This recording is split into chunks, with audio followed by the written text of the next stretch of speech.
everybody, cool stuff to talk about today.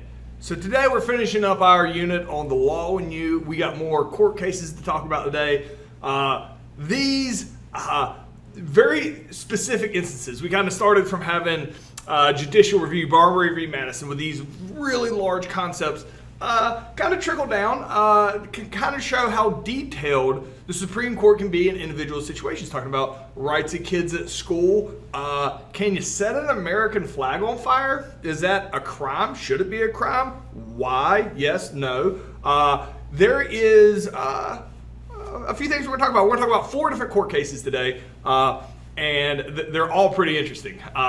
Let's go ahead and get started. The first court case we're going to talk about today is Tinker v. Des Moines, Iowa School District in 1969.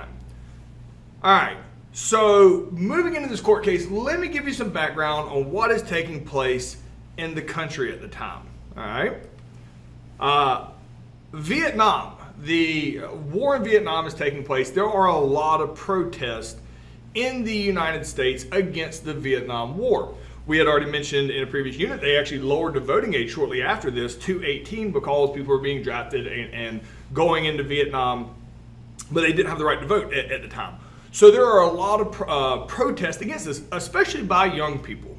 All right. So around the country at the time, there is this real push, especially by a lot of youth, that the war is bad, they're protesting war, and they don't like it. Well, Tinker, and this is the female here in this picture, she and 2 of her friends decide to protest in school in Iowa, in Des Moines, Iowa, the Vietnam War that is taking place by wearing black armbands with a peace sign on it, which was a symbol at the time of your opposition to the Vietnam War.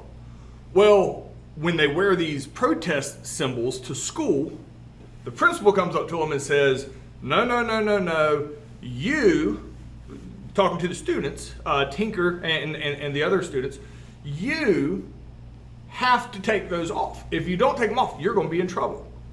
They refuse to take off their armbands because they're like, no, I'm protesting peace. So I'm not being a disruption to school. I'm just wearing an armband. I'm not making a big hullabaloo about it. I'm just wearing an armband. And they say, you can't wear that. Well, they refuse to take them off, and they get suspended until after New Year's, which would make more sense if I knew when they got suspended. I mean, if they got suspended, a week before Christmas is one thing, but they're like, you're out for the semester. So I don't exactly know, based on my research, how far after New Year's was, but they got suspended for this because they refused to take off their armbands.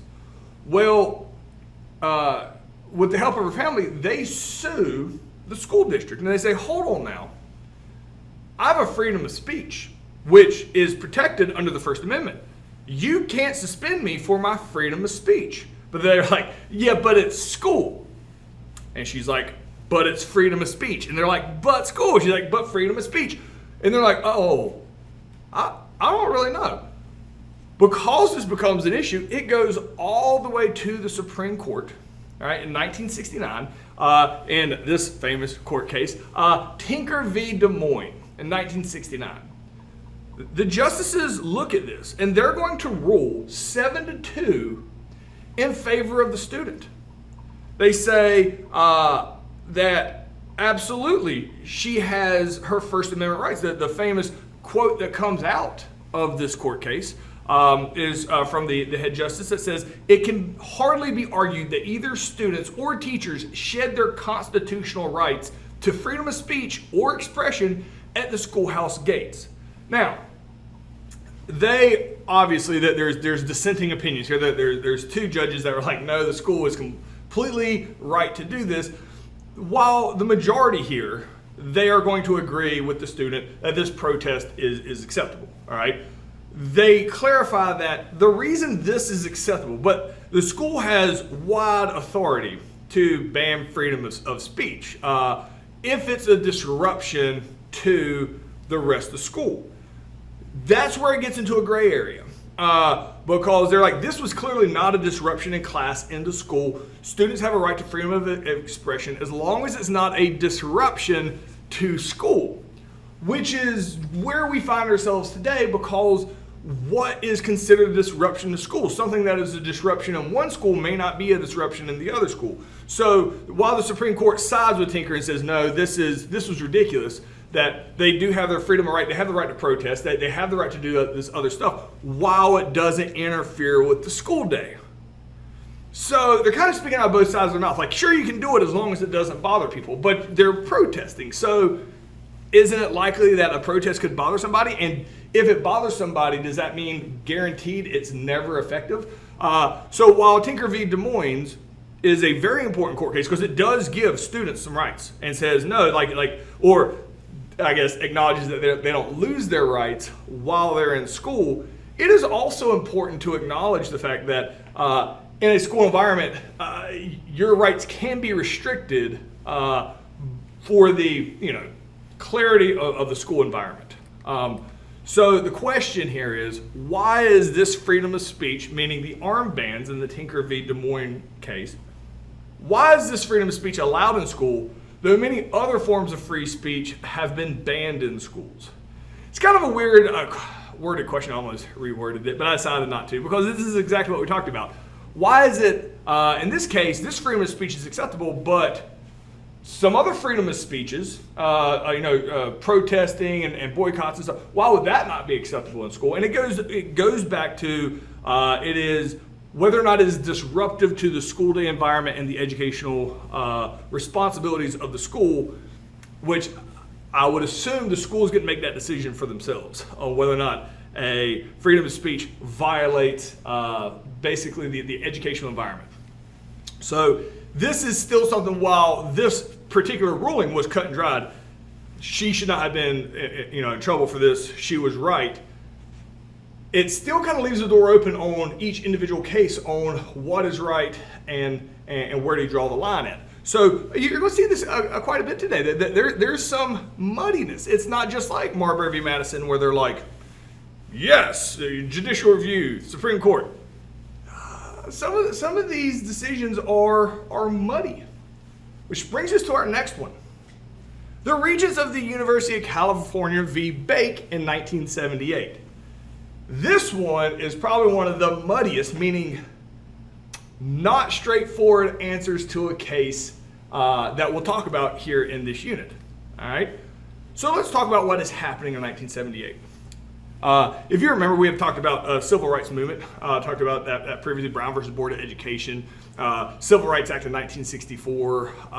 So it is obvious, this is 1978. Now it is obvious that society has acknowledged African Americans have gotten the short end of the stick for a long time. There's been a lot of discrimination that has kept them unable to climb to the top and be equal with white peers.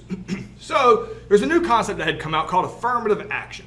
And affirmative action is this idea that African Americans need a little extra help in order to get up on the same level with white people based on the years of discrimination that has put them at a disadvantage, like worser schools and things like that.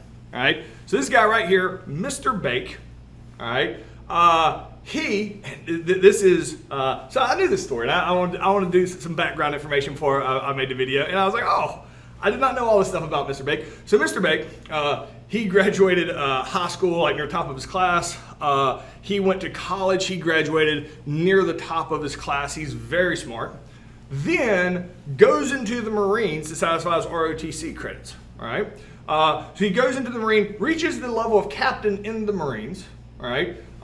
Gets out of the Marines, and you're like, wow, this guy's lived a pretty impressive life. Then he joins NASA. That's right. He joins NASA. And you're like, what? This is crazy. And so after he's done at NASA, I guess, he decides he wants to go be a doctor. This man is a jack of all trades, Mr. Bake. So he applies to the University of California. All right. So Mr. Bake applies. All right. The first thing they tell him, man, because his scores are fantastic. His scores are exceptional. All right. He's like 99th percentile, 97% on all this other stuff, but he's 33 years old, which this surprised me. They were like, nah, we don't want you to come in because you're 33. All right? Because he's old, he's not allowed in. And that was new to me when I was doing research on this. So he was like, wait a minute, are you telling me because I'm too old? And they tried to back away from that. They're like, no, there's just better candidates than you. Because they realized they get themselves in trouble just by saying, dude's too old at 33 to start a doctorate program. Well, as he keeps getting denied, he realizes there is a special admissions office here at the University of California, which allows African Americans to enter into the program even if they are not, they don't meet the same criteria that regular enrollees would enter in. So he tries to go in the special admissions way, all right? Because he's like, I don't meet the typical interest. So special admissions, they say, no, you can't come in through the special admissions format for whatever reason, and they kick him out. They just say no. What he realizes is that if he was African American, because of affirmative action, he would be allowed into special admissions even with his age, all right? And because of some conversations he had, basically the school admitted that. So the reason Mr. Bake is not allowed to get his doctorate at the University of California, now he tries like multiple years and they keep rejecting him, all right? Even though literally the only thing that's keeping him out is his age, they say. But if he was black, because of affirmative action, they would let him in. There are African Americans that are getting in that are older that are also not as highly qualified as he is. And he says, that's wrong. You're discriminating against me because I'm white. If I was black, I would be in. But since I'm white, I'm not. And this is the term that ends up being, it's called reverse discrimination.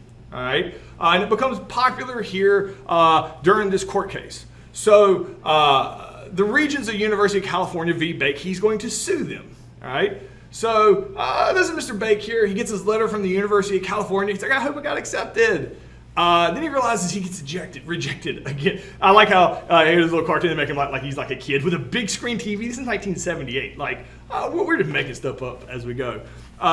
So then he's upset because he says, why was I not accepted to the University of California Medical School at Davis? I exceeded your qualifications. This is where the school acknowledges to him that they have some slots available that he might fit into, but they keep those reserved for African Americans. All right. Now, I think it's interesting to point out here that everybody just ignores the whole age discrimination thing here on him. If he was 23, he would have been like the first one accepted. But he chooses his path here to sue them based on the fact that if he was black, he would be accepted.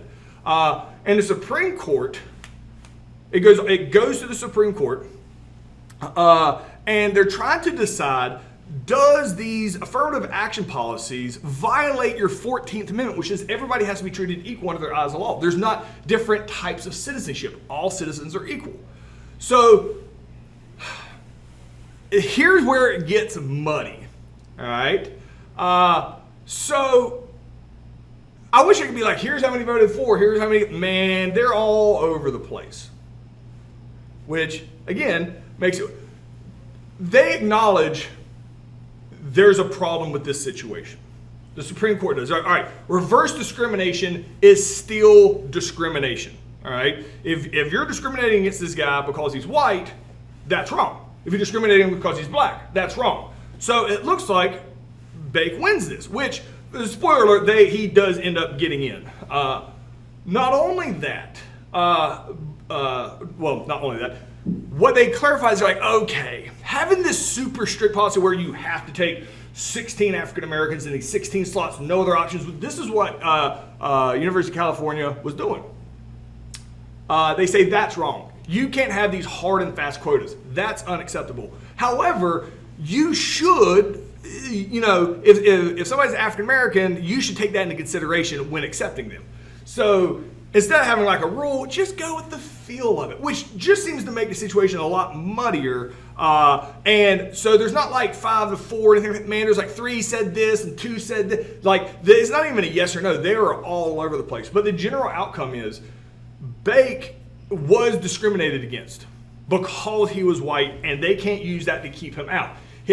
he does go to school, and it's like all over the news, and like, oh, what do you think? What do you think? And he was like, I'm just happy, like kind of famously, he was like, I'm just happy to be here. Like, he's like, I'm not making a big deal. He goes through, he graduates, I think in 1982, he's a doctorate, and then I should have Googled if he's still alive today. I did not. But he became an anesthesiologist and had a very successful medical career after that. But really, this whole idea of affirmative action and the term reverse discrimination comes out, which is the idea that you can discriminate against people now, like, or it's usually accidental, because they're white, in attempt to try to provide a more equal footing for African Americans. And it gets touchy, as we saw here. So the question here is, what is reverse discrimination, and how did it change the outcome of this court case?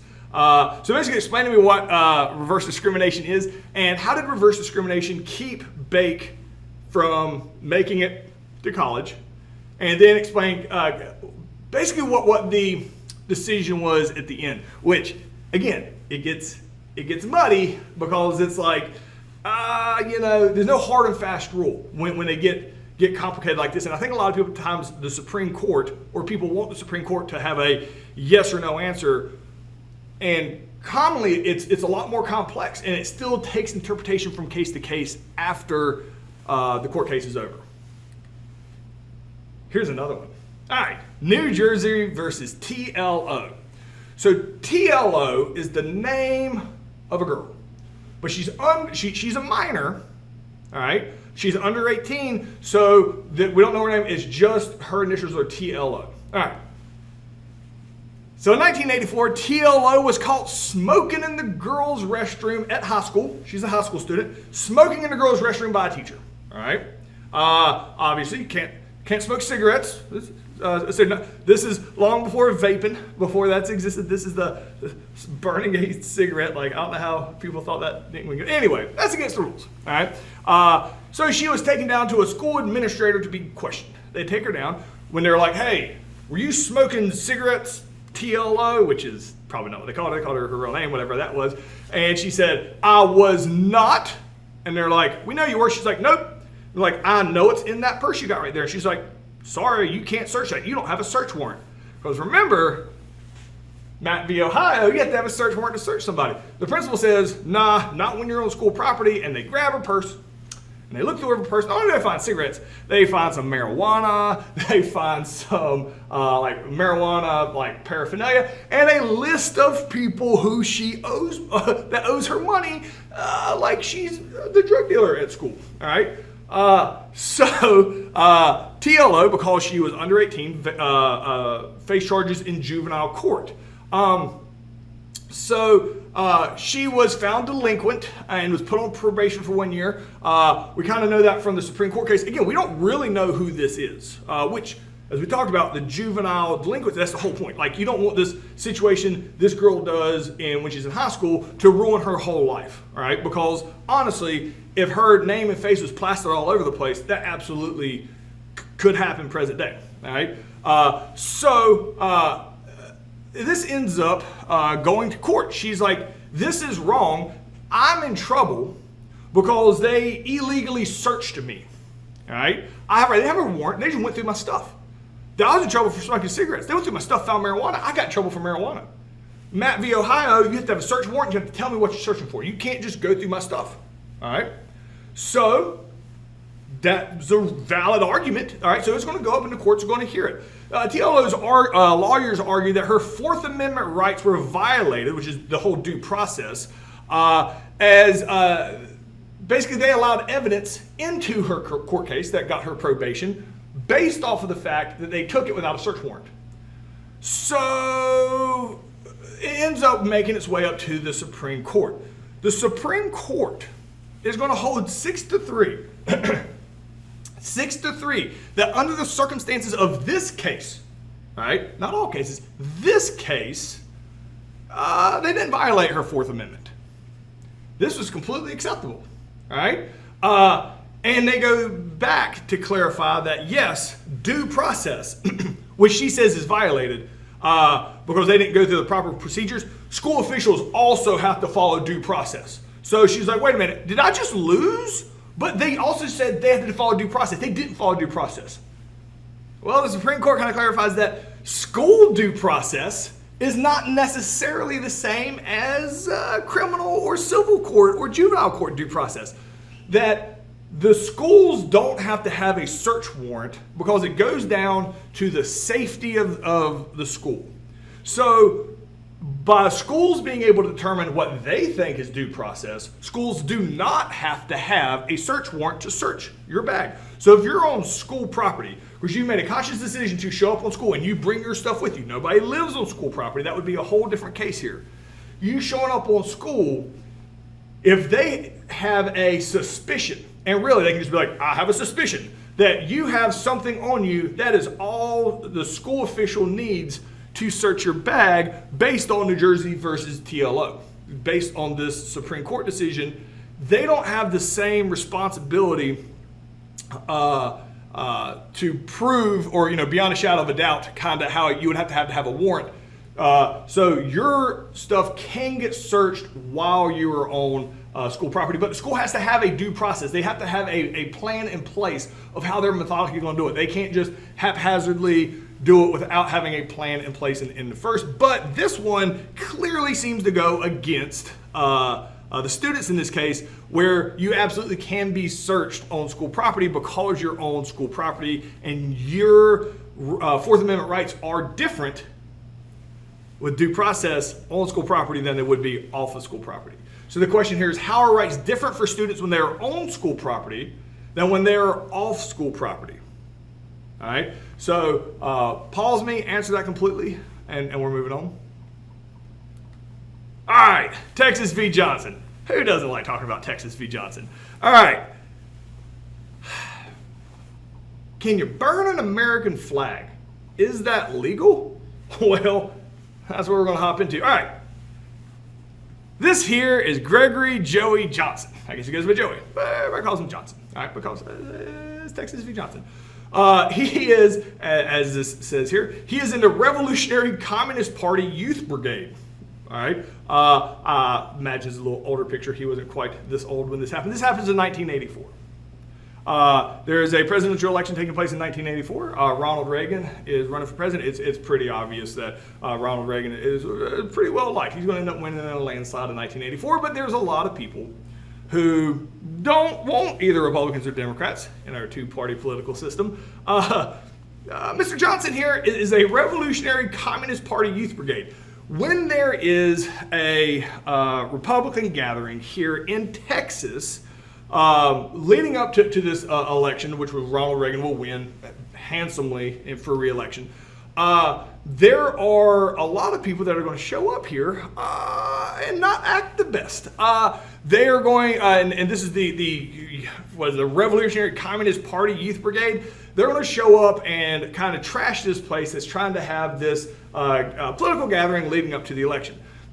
They're throwing soiled diapers. I'm imagining these are, older teenagers, early 20s. Where are you getting dirty diapers at? And why are you bringing it with you? Do you have a kid at home? Don't be taking dirty diapers with you from your home to throw it at people, because that seems dirty diapers, throwing beer cans at people.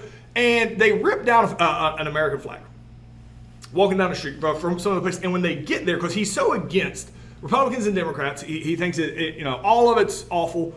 To prove his point, he sets the flag on fire in front of wherever this public place was. So in public, not only is he still the flag, he sets it on fire as a public display.